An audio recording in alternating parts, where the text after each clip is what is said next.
On the morning of January 15, 2009, New Yorkers looked up at the sky and saw something they would never forget. A massive passenger jet gliding silently over the Hudson River with no engines roaring, no smoke trailing behind it, just an eerie stillness before impact. What happened in the next 4 minutes would become known as the Miracle on the Hudson. U.S. Airways Flight 1549 took off from LaGuardia Airport at 3:25 p.m., bound for Charlotte, North Carolina. On board were 150 passengers and 5 crew members. The captain, Chesley Sully Sullenberger, was a former U.S. Air Force fighter pilot with decades of experience. His first officer, Jeffrey Skiles, was also highly trained. It was supposed to be an ordinary flight, routine, predictable, uneventful. But just 90 seconds after takeoff, at about 2,800 feet in the air, disaster struck. A flock of Canada geese slammed into both engines. The impact was immediate and violent. Passengers heard loud bangs, flames shot from the engines. Within seconds, both engines lost thrust. The aircraft, an Airbus A320, was now a 150,000-pound glider with no power over one of the most densely populated cities in America. Inside the cockpit, warning alarms blared. The smell of burned birds filled the air. Captain Sullenberger instantly understood the gravity of the situation. He had seconds, not minutes, to decide the fate of 155 souls.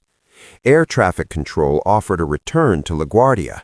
Another option was Teterboro Airport in New Jersey. On paper, those choices made sense, but Captain Sullenberger's mind was calculating speed, altitude, distance, and glide ratio.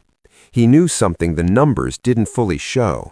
They didn't have enough altitude to safely reach either runway. If he attempted to turn back and failed, the plane would crash into buildings, streets, homes, turning a mechanical failure into a catastrophic urban tragedy. So he made a decision that stunned the world. "We're gonna be in the Hudson," he calmly told air traffic control. Down in the cabin, passengers had no idea of the calculations being made. They only felt the plane descending too quickly. Flight attendants shouted commands: "Brace! Brace! Heads down! Stay down!" People clutched hands. Some prayed. Some texted goodbye messages.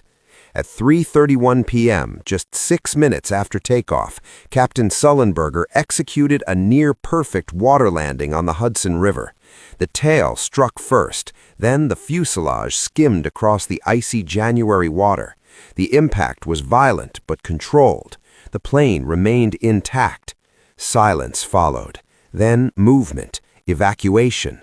Flight attendants opened the doors. Emergency slides inflated into rafts. Passengers climbed out onto the wings as freezing water seeped into the cabin.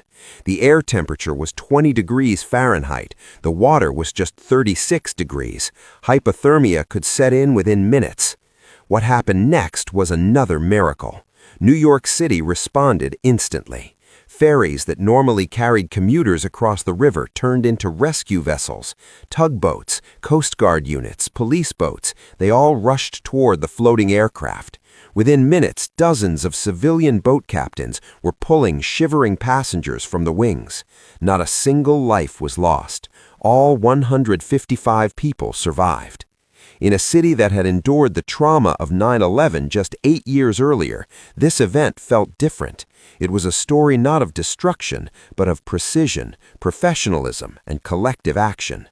Investigators later examined every detail. Some early simulations suggested the plane might have made it back to an airport, but when human reaction time was added, the real seconds it takes to assess and respond, the simulations confirmed Captain Sullenberger's judgment. The Hudson River was the only viable option.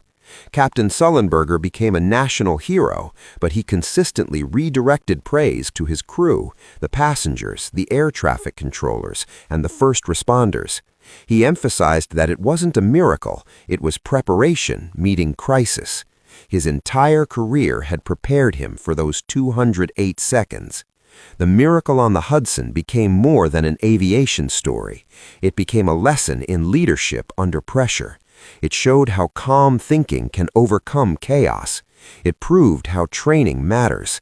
It reminded Americans that even in the face of sudden disaster, teamwork and quick action can save every life. And perhaps most importantly, it demonstrated something deeply American: ordinary professionals doing their jobs extraordinarily well when it matters most. On that freezing January afternoon, a powerless airplane landed safely on a river in the middle of New York City. But what truly landed that day was hope. Because for 6 terrifying minutes, 155 lives hung in balance, and every single one of them came home.